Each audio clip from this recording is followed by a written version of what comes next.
கிறிஸ்துவில் பிரியமானவர்களே, ஆண்டவராகிய இயேசு கிறிஸ்துவின் நாமத்தில் உங்களை வாழ்த்துகிறேன். நெகேமியா 1:11, இந்த மனுஷனுக்கு முன்பாக எனக்கு இரக்கம் கிடைக்க பண்ணியருளும்.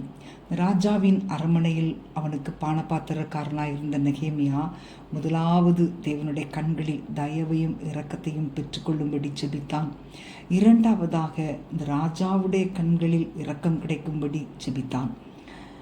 அன்பான தேவனுடைய பிள்ளைகளே, ஒரு மனிதன் தேவனுடைய கண்களில் தயவை பெற்றுக்கொள்வது மட்டுமல்லாமல் அதிகாரத்தில் இருப்பவர்களுடைய கண்களிலும் தயவை பெற்றுக்கொள்ள வேண்டும். தேவனுக்கு முன்பாக உங்கள் பாதைகள் செவ்வையாயிருந்து உங்கள் பாவங்கள் கழுவி சுத்திகரிக்கப்படும் அனுபவத்தை நீங்கள் கொண்டிருந்தால் இந்த உலகத்தில் அதிகாரத்தில் இருப்பவர்களுடைய இருதயங்களில் கர்த்தர் செயல்படும்படி அவருடைய சமூகத்தில் நின்று உங்களால் ஜெபிக்க முடியும். கர்த்தர் அவர்கள் மூலமாக கிரியை செய்வார். பிரியமானவர்களே, பரபரப்பாக இயங்கிக் கொண்டிருக்கிற இந்த உலகத்தில் உங்களுடைய வேலை அல்லது வியாபாரம் அல்லது உங்கள் குடும்ப காரியங்களில் ஆண்டவரால் செய்யப்பட வேண்டிய காரியங்களும் உண்டு. தேவன் உங்கள் வாழ்க்கையில் கிரியை செய்ய வேண்டும். இல்லை என்றால் உங்களுடைய முயற்சிகள் எல்லாம் வீணானதாகிவிடும். நீங்கள் உண்மையும் உத்தமமாய் தேவனை தேடி உங்கள் வழிகளை அவருக்கு முன்பாக சீர்படுத்த வேண்டும். அப்பொழுது உங்கள் வாழ்க்கை சரியான திசையில் நேராக செல்லும்.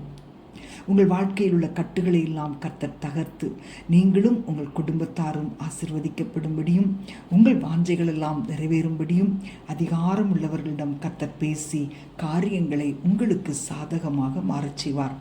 பிரியமானவர்களே, உங்களை சூழ்ந்திருக்கிற சூழ்நிலைகள் உங்களுக்கு சாதகமாய் இல்லாமல் தோன்றும் போது உங்கள் இருதயத்தை சோதித்து பாருங்கள். யாரோ ஒரு அதிகாரம் படைத்தவர் உங்களுக்காக தலையிட்டு உங்கள் காரியங்களுக்காக போராட வேண்டும் என்று விரும்புகிறீர்களா? இப்பொழுதே முழங்கால் படியிட்டு தேவனை தேடுங்கள்.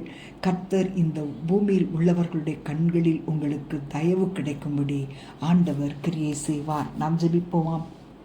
அன்பின் ஆண்டவரே, துதிக்கிறோம் அப்பா. மனிதர்களின் கண்களில் தயவு கிடைக்க பண்ணுகிறவர் நீங்க தானே ஆண்டவரே. எங்களை உங்களுடைய சமூகத்திலே ஒப்பு கொடுக்கிறோம் அப்பா. நீர் எங்களை சீர்படுத்த ஒப்பு கொடுக்கிறோம். சூழ்நிலைகள் சாதகமாய் இல்லாமல் இருக்கும்போது நீர்தான் எங்களுக்கு இரக்கம் காட்டணும் ஆண்டவரே. உங்கள் இரக்கங்கள் எங்களுக்கு சீக்கிரமாய் கிடைக்கட்டும் ஆண்டவரே. எல்லா கண்களிலும் எல்லா சூழ்நிலைகளிலும் தயவை பெற்றுக்கொள்ள உதவி செய்யுங்கப்பா. மனிதர்களுடைய கண்களில் தயவு உங்க மூலமாய் தான் கிடைக்கும் ஆண்டவரே. அதற்காகவே நன்றியோடு துதிக்கிறேன். இயேசுவின் நாமத்தில் பிதாவே, ஆமேன், ஆமேன்.